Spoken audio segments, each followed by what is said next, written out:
This is much, much more important. This is basically the West ceding control of open source and saying to China, go for it, go nuts. And I think China will fully take advantage of this and make sure that we know in the West that these companies have gone profit first rather than people first. So this is a huge ideological win for the Chinese large language models. And they are going to continue to make absolutely amazing open source models.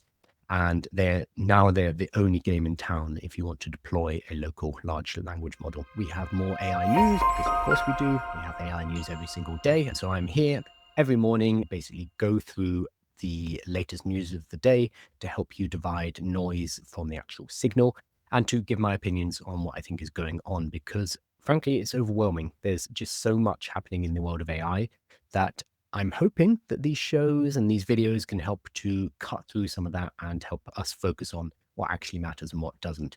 As always, I'm going to be taking questions live from the audience. So I'm going to be alternating between showing you some news that I think is newsworthy and answering questions from the audience. And then we'll go back and forward. And it's different every day. Sometimes I just end up answering lots of questions, and sometimes we just talk about the news.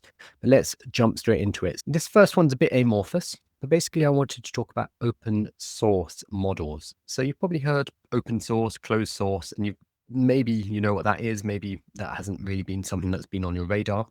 Most models that we use, or the majority of people use on a daily basis, are closed source. So something like ChatGPT, Anthropic, Grok, Microsoft's Copilot, Gemini, etc. They are primarily closed.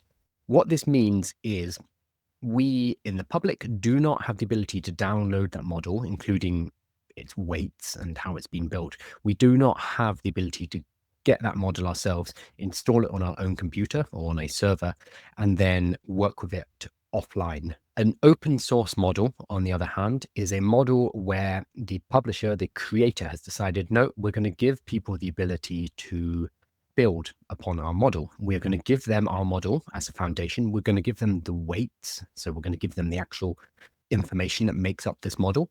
And then they can go off and they can use it and they can build their own products. They can build their own platforms off the back of this. So generally, when a model is deployed inside of a business, it tends to be an open source model, which has been taken. Something like Llama from Meta, for example, will be taken into the business, installed on a server inside the business, or maybe a server in the cloud, and then it is used, we call it locally. Even if it's not physically in the room with you, it's a local large language model, which allows us to access artificial intelligence without having to use a service like OpenAI, ChatGPT, Anthropic, or Grok. So the open source movement goes beyond artificial intelligence. This has always been a thing in software development. Not always, sorry. For a long time, this has been a thing in software development where we've had closed models and we've had open source software. Closed software tends to be stuff that is created for profit. So the majority of software out there is closed. They do not reveal their code. They do not reveal how they built what it is they sell to you, but instead they just sell it to you. So when you buy something like Photoshop, for example, they're not giving you the code for Photoshop so that you can adjust it to your own needs. Instead, they're giving you a piece of software that you pay for. The open source movement, though, I don't know when it started. It's probably been around for a long time. I don't know the full history of it, but open source specifically is software that the people have created, software developers have created, and they'd said, okay, I want other people to be able to build upon this. I want you to be able to build your own software, to grow the community, and we're going to do this together. It's a very different way of approaching software development. It's a very different way of approaching business as well, because you're not necessarily selling anything. You're just giving it away. There are other ways to monetize it, but generally you're just giving it away.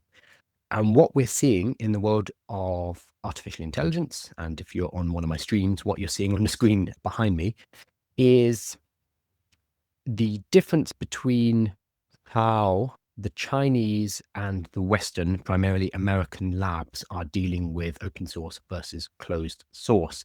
The best open source models, the models that are made freely available to use for people to build with, are all Chinese. They're all coming from Chinese labs. So I've got a league table here of all of the different open source models. The top one is Qwen 3, which is created by Alibaba. The second is DeepSeek R1, which you probably know. That's the famous one, which is created by DeepSeek, which is Hangzhou based. The third one is GLM 4.5, which is created by the company's called Z.IA. I don't know how you pronounce it, Zai, or probably just Z.IA. That's the one that just came out. This is a GLM 4.5. Then we have X01 by LG. So that's going to be a Korean one. So not that one. Then we have an NVIDIA model. Then we have Minimax. So Minimax M1 80K. Again, Minimax is a Chinese company. And then it goes on. We have Alibaba, we have Z, we have Moonshot AI. Oh, that's Kimi. Yep, that's Chinese as well. Alibaba. Then we have Mistral, French, Alibaba, DeepSeek, NVIDIA, blah, blah, blah. And then all the way down at number 10, 15, we have Meta's model. So Meta's Llama 4 Maverick. So Meta, the owners of Facebook and Instagram and WhatsApp, Mark Zuckerberg, basically, they have always been the champion of open source models here in the West, so UK, Europe, and America primarily. They've always been the ones who's saying, oh no, this should be open. We should make sure everyone can build on this.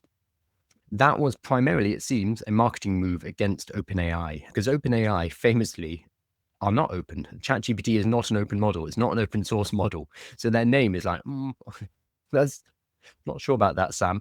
It's a bit of an awkward name because I think they probably started with the intentions to be open source and for the good of humanity. And then they realized, oh, no, wait, hang on, we can become potentially the largest company on earth. Screw that. Let's make some money. So the ChatGPT models are not open. Meta's models, Llama 3, Llama 4, etc., have been up until now primarily open source. So they make their models open for people to build with.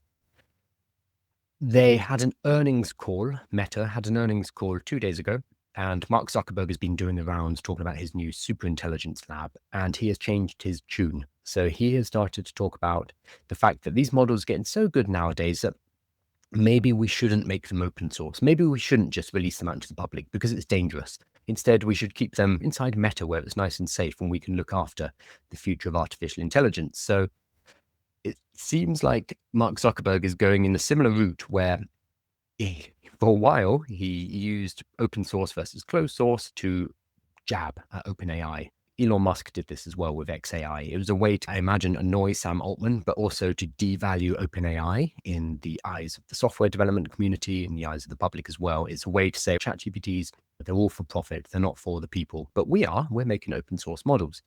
That was what Mark Zuckerberg's been saying for years, and they have been releasing the Llama models.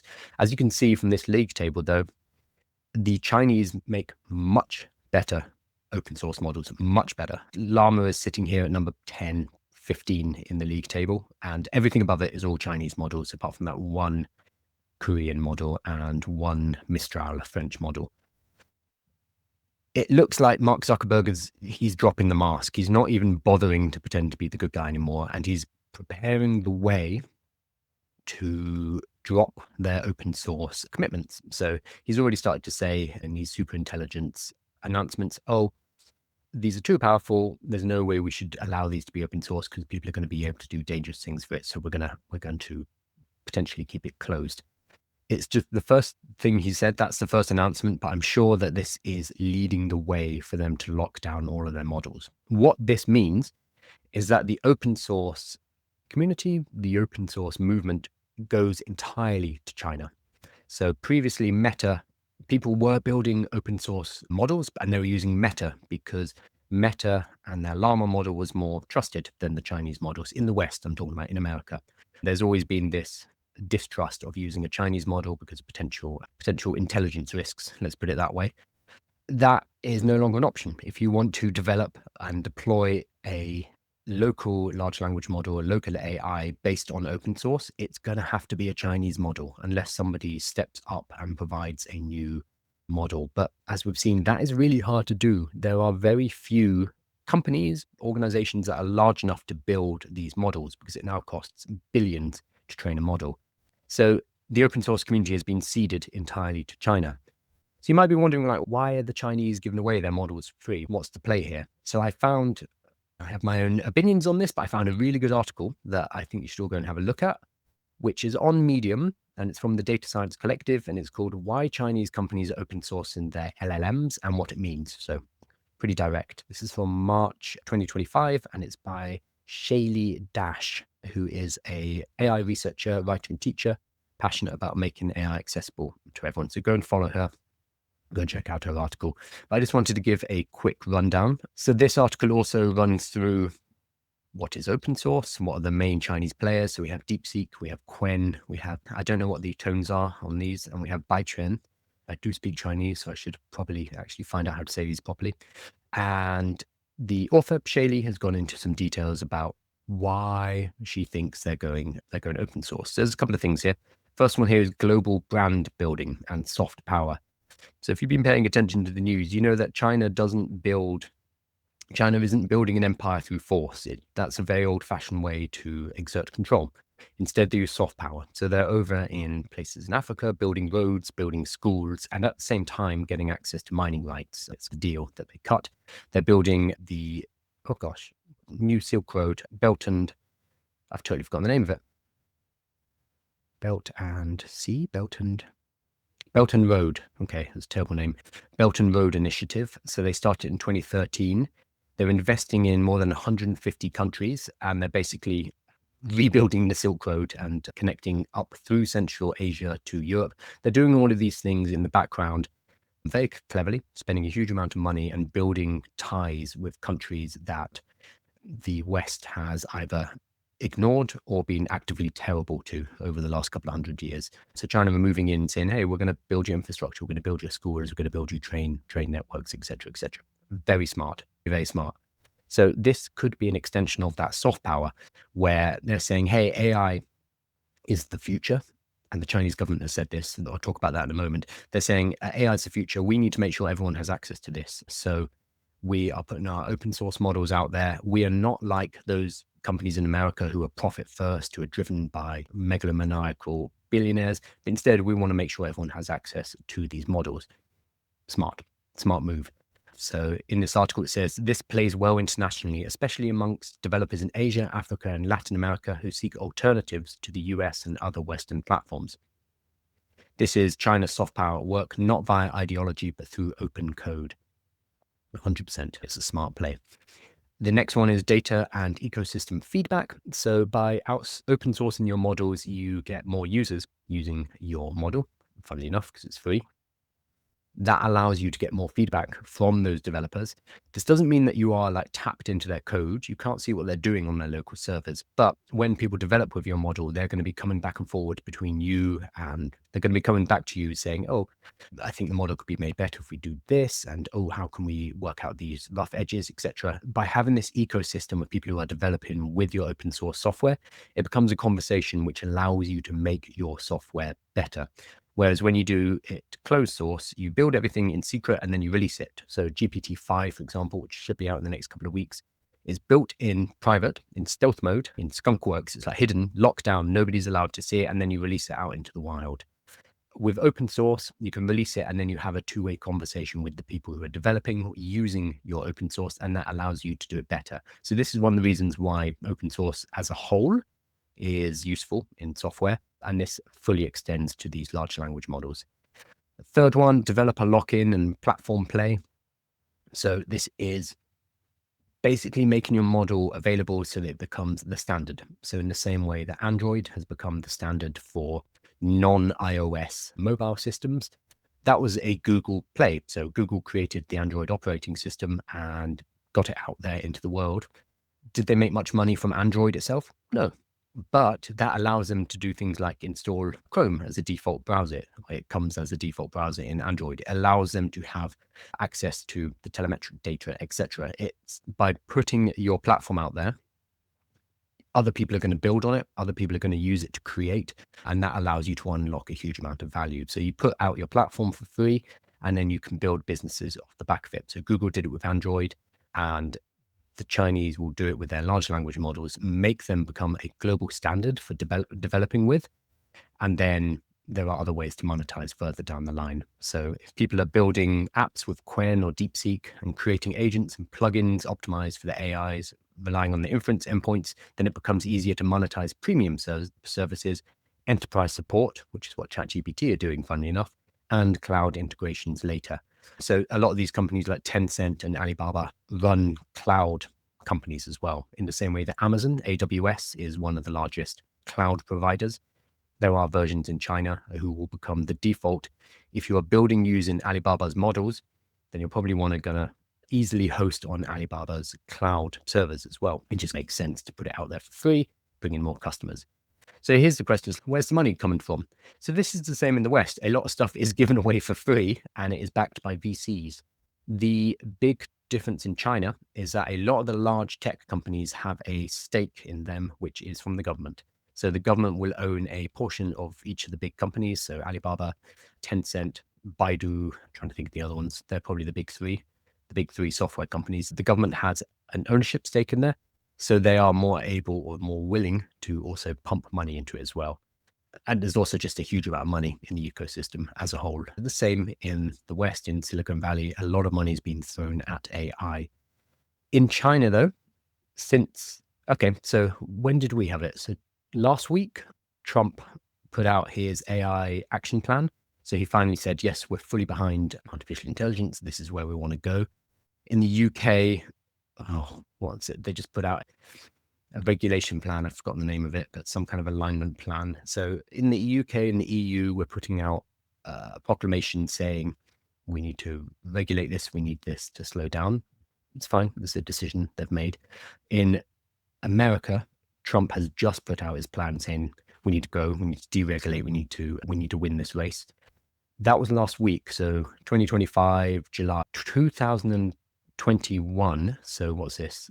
4 years ago, China has explicitly named AI and foundation models as a national strategic priority. So 4 years ago, they were like, yep, we need to do this. We need to get on this. This is important. And Trump has only just done this last week. The priority was on developing a safe, controllable AI and reducing dependence on foreign models like ChatGPT. So, yep, they have been on it for years. It's been a priority coming from the top in China for years already. Also, so I was in China, would have been about 3 months ago. And the one thing I noticed was the immense amount of pride that people had in their artificial intelligence companies. People would actually talk to me about AI and about DeepSeek in particular, without me telling them that it had anything to do with AI. So I was sitting on the plane and flying into Beijing, and I was sitting next to a woman who was from Hangzhou, and we started chatting in my bad Chinese. And she introduced herself and said, "Oh, I'm from Hangzhou. Have you been there? Da, da, da, da. It's the city where DeepSeek is from." Oh, okay. That's a weird way to describe it. But yeah, there's just such a pride in what they're doing in AI, which we do not see in the West, maybe in Silicon Valley. But outside of that, it's treated with a lot more fear instead. Whereas in China, people are on it. So yeah, this article concludes Chinese models are open, but not altruistic. So it is not, open source is generally not purely out of the goodness of people's hearts. It's not because these companies want to make the world a better place. Sure, maybe they will. Fantastic, great. But it's generally also a calculated strategic move as well, where you're going to own the stack, you're going to build global influence, you're going to lock in developers, you'll be able to learn by deploying your model into the field from real world usage. And then later down the line, you can start to monetize it because you have that lock-in, you have that platform control, you have a lot of people using your models. So I think there's a whole bunch of things at play here. But by Meta stepping back from their open source commitment, basically China has been given the mandate. I'm not going to say the mandate of heaven.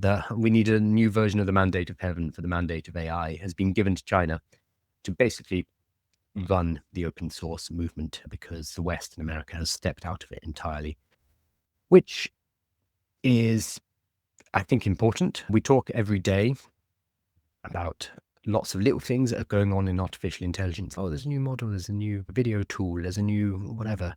That stuff's kind of noise. This is much, much more important. This is basically the West ceding control of open source and saying to China, go for it, go nuts. And I think China will fully take advantage of this and make sure that we know in the West that these companies have gone profit first rather than people first. So this is a huge ideological win for the Chinese large language models. And they are going to continue to make absolutely amazing open source models.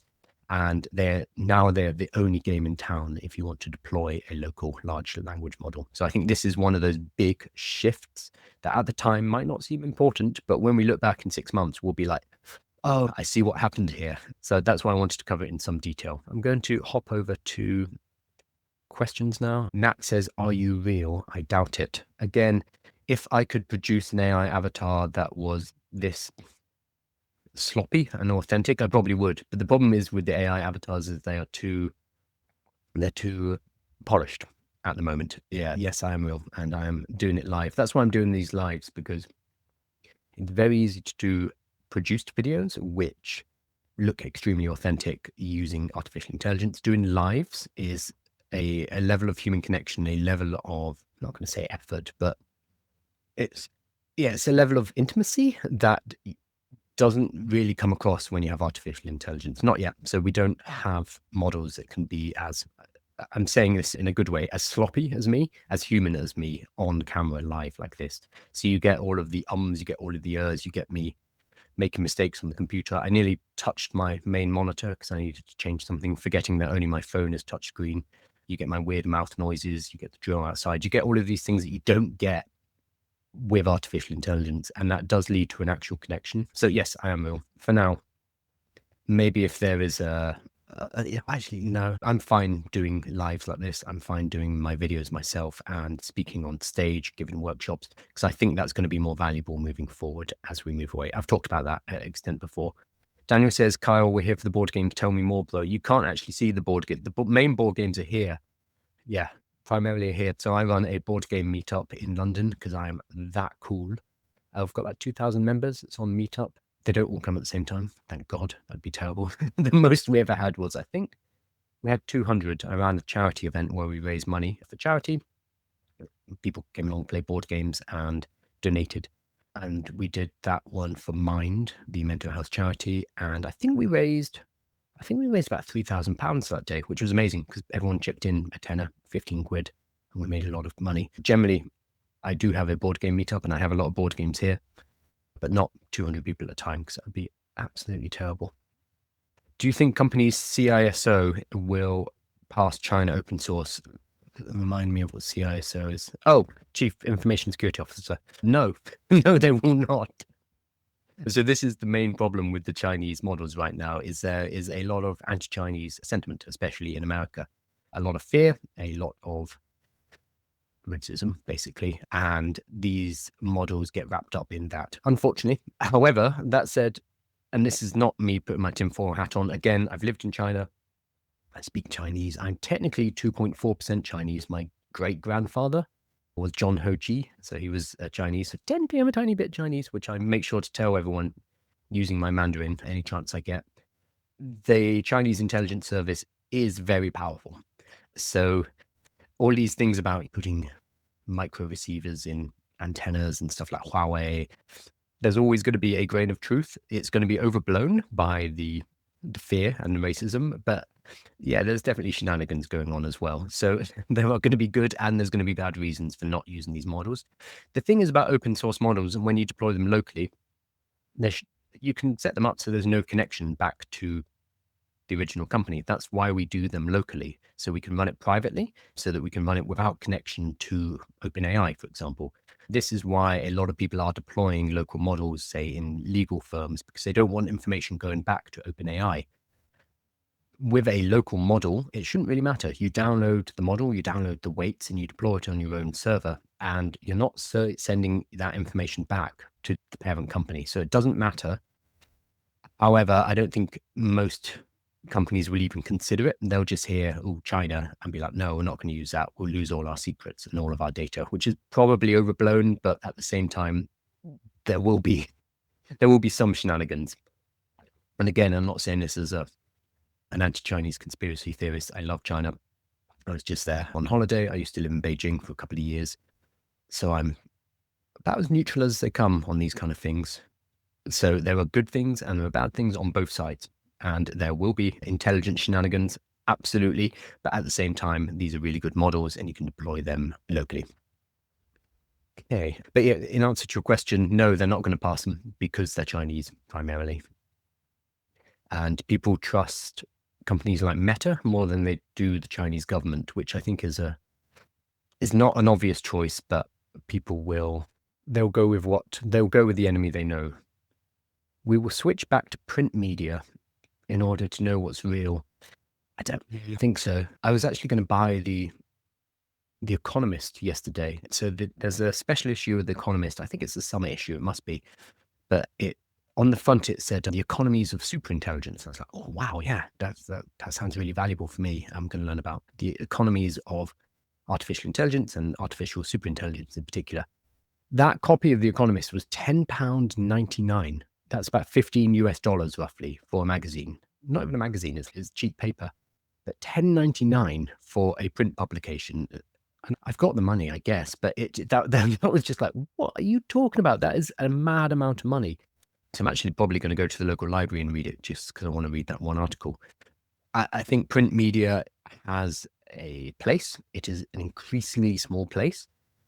Also, you're saying that journos are proof checking content. Yes, but that is decreasing. So a huge number of news and media outlets, again, I don't want to sound like a conspiracy theorist, but the economics of it are a lot of their money comes from their websites now, and a lot of that comes from clicks, and it comes from sensational rather than truly investigative journalism. So the things that actually get clicked on, and therefore they can serve adverts up on, are going to be not necessarily the most detailed journalistic investigations, but they are going to be things that are more sensational, because that is unfortunately what the general public wants. So a lot of news organizations have investigative journalism components.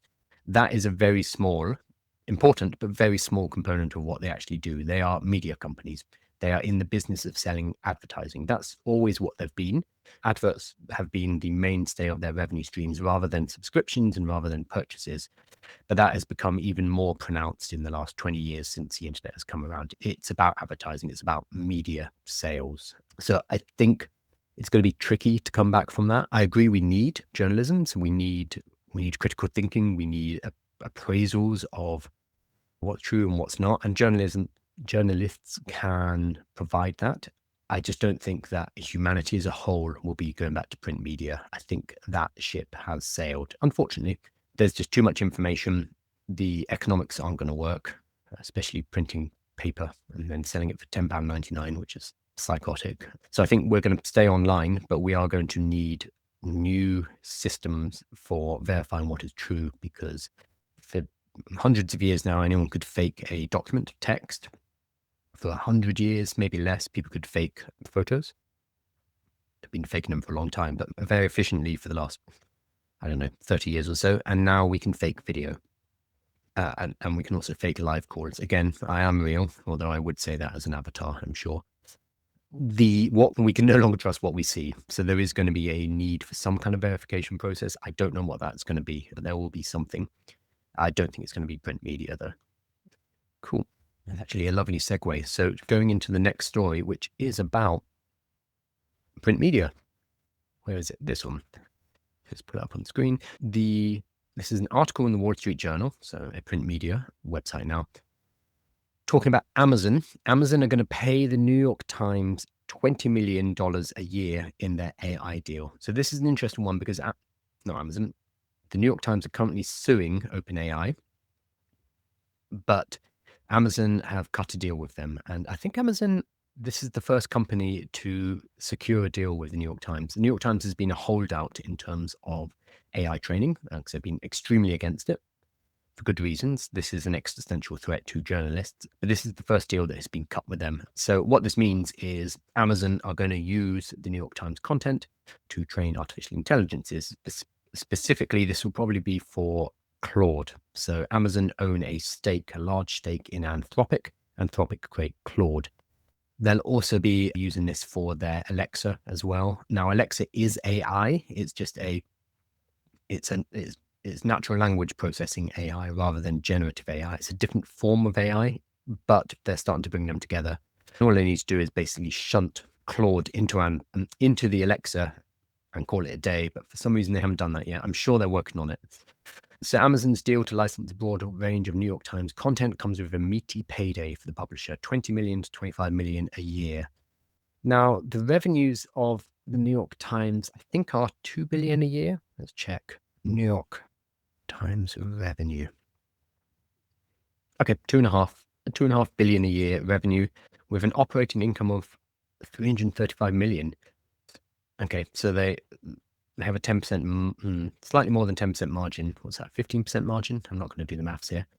So they have huge costs. So I imagine this extra 20 to 25 million a year is pretty nice because there's going to be no additional cost to that. So that's a chunky addition to their operating income.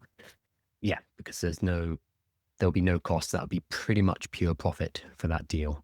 So the financial terms for the multi-year deal offer a window into how publishers and artificial intelligence companies are valuing news content in the midst of a seismic change in how consumers seek information online. That is a understatement. Oh, here we go. The annual payments amount to nearly 1% of the Times' total 2024 revenue. Yeah, 1% of their revenue, but I think a higher percentage of their profits because this is pure profit, whereas the rest of their revenue, it looks like, is at a low margin, that kind of 15% margin. Sorry, I say that's low. That's not low for traditional businesses. It's just I'm used to online businesses and we have 80, 90% margin. So it is, yeah, the first AI-related licensing deal, packed, they've used the word here, for the Times and Amazon's first such agreement with a publisher. Okay, awesome. So I know that so Amazon actually own the Washington Post as well. Is this, no, this is the Wall Street Journal. They own the Washington Post. Already they're using the Washington Post data. Now they've got the New York Times. So what happened initially when these models were created was OpenAI and all the companies, maybe not Anthropic, but OpenAI for sure with ChatGPT, they just scraped all of this information. So scraping is you build a piece of software, a really basic piece of software that goes to websites, downloads that information, very basic stuff, very crude. You need to set timers and things like that, and it's simulated moving around the screen, etc., to trick the security program so they think it's a real human being. But the basic idea is just brute forcing the internet. You go and visit all the websites, you go and scrape every single website, a web page on the New York Times. You go and do it for the Washington Post, you do it for the Times. You just go and get all that information, you dump it into a database, and you're going to be using that in your training. So the first time ChatGPT, etc., did their training of 3.5, 3, and I'm sure 4, they just brute forced it and they grabbed all of this information without permission, including YouTube. Hence that great Mira Marathi, the meme where Mira Marathi, who was the CTO of OpenAI, she was asked, did you scrape YouTube? And she doesn't want to lie, but she doesn't want to admit it. So she just pulls a face. Oh, shit. That was her only reaction, which tells you, yeah, they 100% scraped YouTube. So what's happening now is all of these publishers, companies like the New York Times, like the Washington Post, Wall Street Journal, etc., are coming for the AI companies saying, hey, you scraped our content. We are really annoyed with that.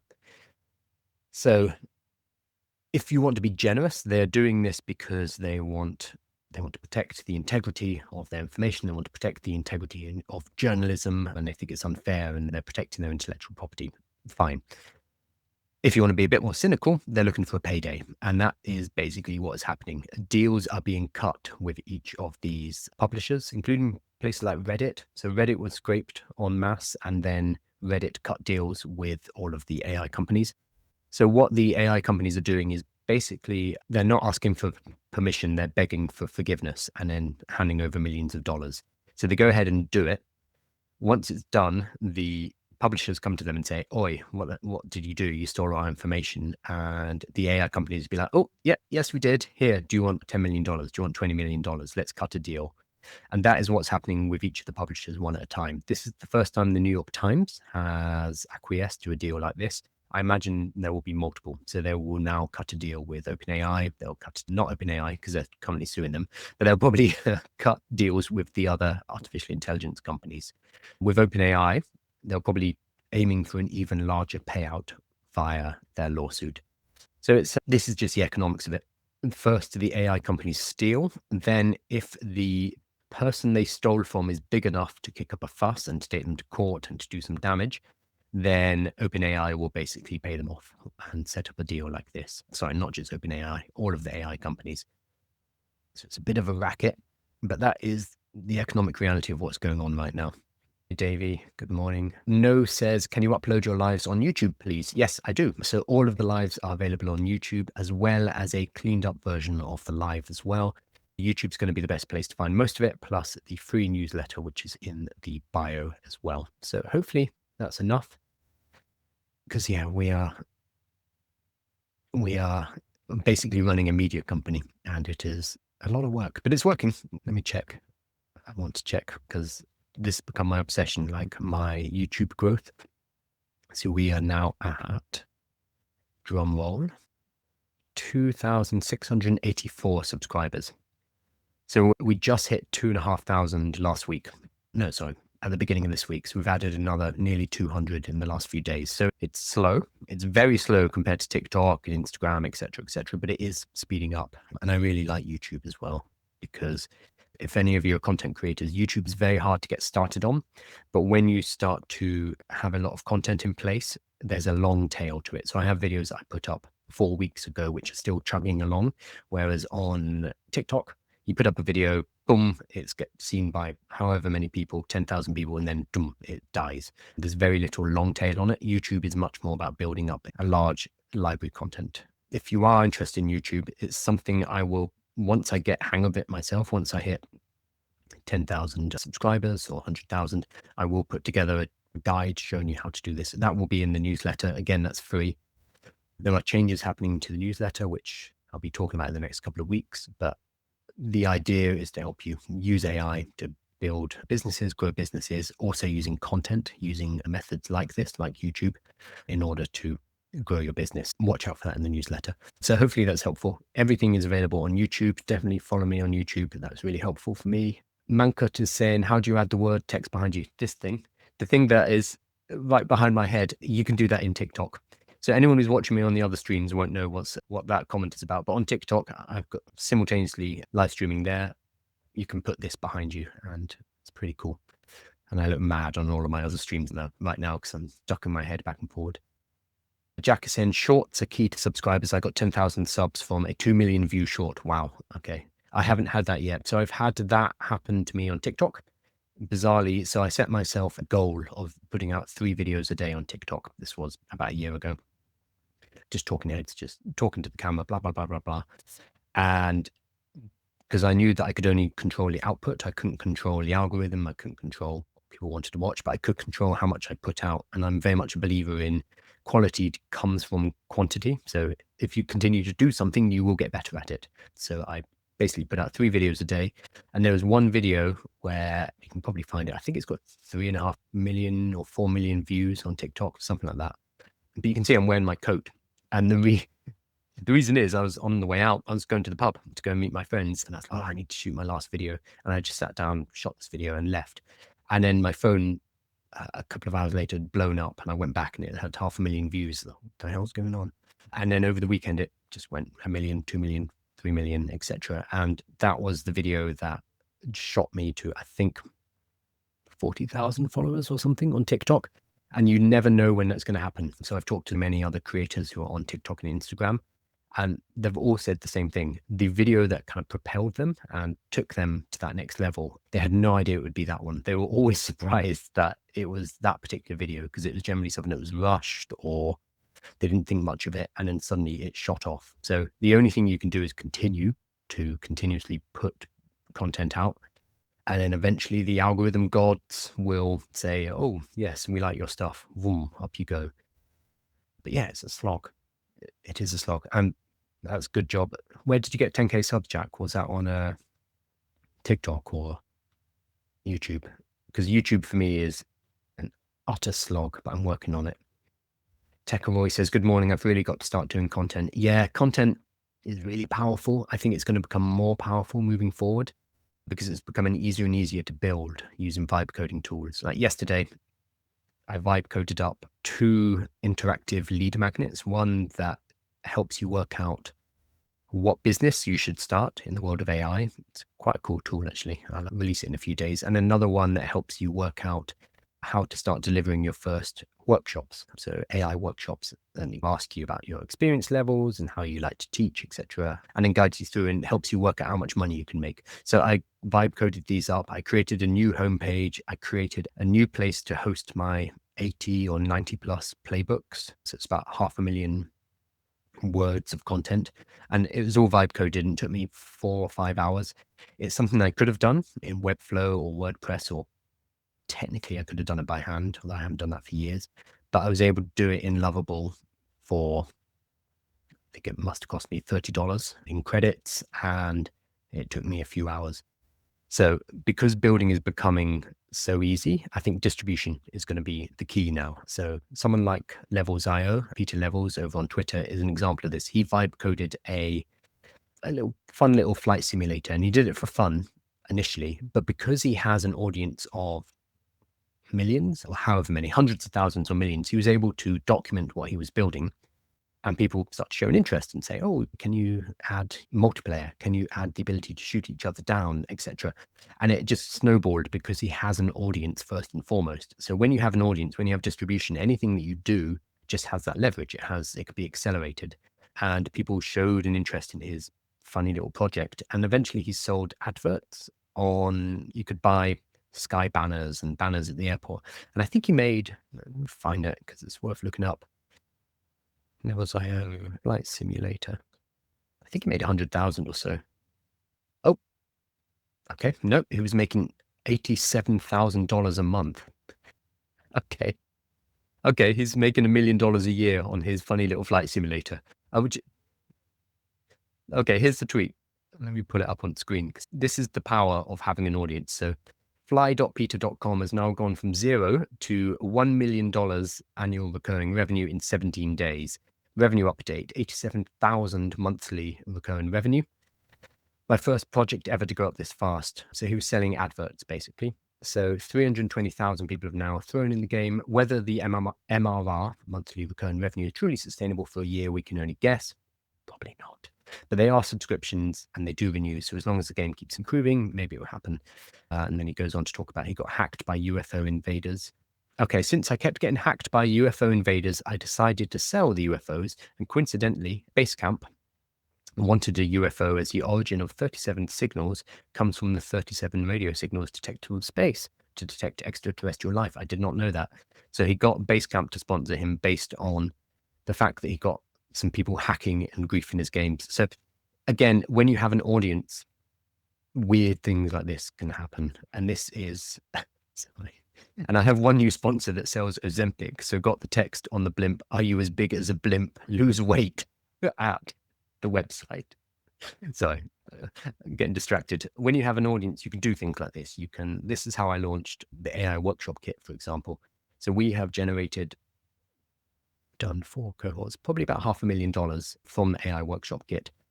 And that was based on initially me tweeting and putting out a video saying, hey, I give AI workshops. I currently personally charge between $1,000 and $4,000 per hour, which is true, but I'm getting too much demand for giving AI workshops.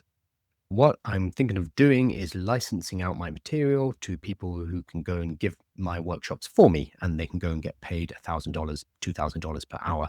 Would anyone be interested in this? So that was the first video that I put on TikTok. And I had about 100 people say, yeah, I'd be interested in this. That told me, it gave me the signal that there was a market for the idea. So we started to develop it from there. The next stage was putting together a wait list. So saying, hey, this is what we're building. This is what it would look like. This would be roughly the cost. Are you interested? And again, I think we had about 600 people on the wait list. Again, that's a signal saying, hey, build this. I did not build it yet. What I did was I launched the first cohort. So I got people to pay. We started it up, and I built it as we went with the first cohort. So you can de-risk your businesses by having an audience, because it allows you to ask questions and to gauge the market using your audience rather than guessing.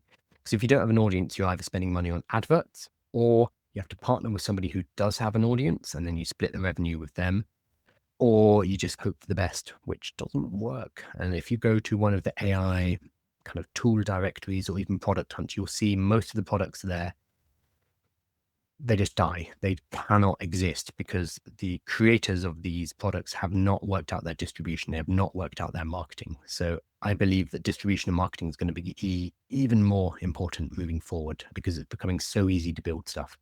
But the good news is, once you have an audience in place and you start building cool stuff, you can get it out to them like Levels did and make apparently an insane amount of money from a little flight simulator. Obviously, that is an edge case, but it's an instructive one, I think. Oh, cool. Impressive. So Tekaroy is saying, I launched Colchester.dev yesterday to find this fellow startup builders. Very cool. Lots of AI, but still need to get in front of the content. Yeah. Content helps. I would say knowing your background as well, because you are an actual coder, you have a perspective which would be very valuable for people out there, because vibe coding in particular is extremely overhyped. But as you come from an actual background where you can create this stuff, I think you can give a more balanced opinion while also showing people how they can use these tools, how they can get into coding, which I think is really exciting. The fact that normal people don't need to now spend years studying Python and SQL, etc. They can now just build something and get ideas out of their head. Yes, later on, they're going to have to work out a little bit of coding. They're going to have to about libraries and dependencies and, oh, what's this GitHub thing? They'll have to work all of that out. But this gives them a nice, easy way into that world where they are immediately creating something that looks cool, something that's valuable, something they can show to their friends and family and be like, hey, I made this. I think that's super, super exciting, personally. I think that would be a nice way for you to create content, but also backed by your actual experience as a coder. So it's not just pure hype, because there's an awful lot of that as well with vibe coding about, oh, you'll be able to build this application and make millions overnight. I don't know. Cool. So that is us at about an hour. So I'm going to finish up. I will be back on Monday because I don't do the show at the weekend. And hopefully next week we will have GPT-5. He says, sighing, because I know I'm going to be very busy once GPT-5 comes out. I am off to Sweden. So I think I maybe talked about this before. There was Lovable, which I really like. Lovable is a vibe coding tool. They had a kind of it wasn't an accelerator. They kept saying it's not an accelerator, it's something else. They had something called Lovable Shipped, which was a 6-week, not an accelerator, where you would join Lovable and you'd go through 6 weeks of teaching and guided exercises. And at the end, you'd build something, and at the end, they'd have a competition. That's finishing up in a week or so. At the beginning of that competition, there was the ability for people to share their buddy codes with other people, and whoever shared the most buddy codes would win a trip to San Francisco to go meet the team. I won that competition. I did not mean to. I did not know it was a competition, but I shot a quick video about it, giving out my buddy code, because one person asked me. I gave him the buddy code, and then I realized that, oh, maybe other people need this. So I stuck up a video, and hundreds of people used it apparently and joined Lovable Shipped. So I got a message saying, hey, you've won a trip to San Francisco. I thought, oh, that's cool. That's no longer happening. There's been a shakeup. I won't go into the details, but they are now flying me out to Sweden, to the Lovable headquarters at Stockholm, which I'm really excited about. So when I'm over there, I may not be doing the lives, or I might be doing the lives from Lovable HQ, which would be cool. Maybe I'll do that. That sounds fun. But there might be a bit of disruption. That's going to be at the end of August, though. So I'll be here next week, over the next few weeks, for hopefully the GPT-5 release and beyond. Thank you, everybody, and have a lovely weekend. Remember, there is a newsletter that you can sign up to, absolutely free. It's going to be linked in the bio, which gives you a daily rundown of what I've been talking about. I won't call it a rundown because that is another newsletter. It's a really good newsletter and you should subscribe. Mine is just a daily update based on what I've been talking about in the live. Okay, I've been talking for the last hour, and I'm going to go and sit quietly with my vibe coding tools now instead. Thank you.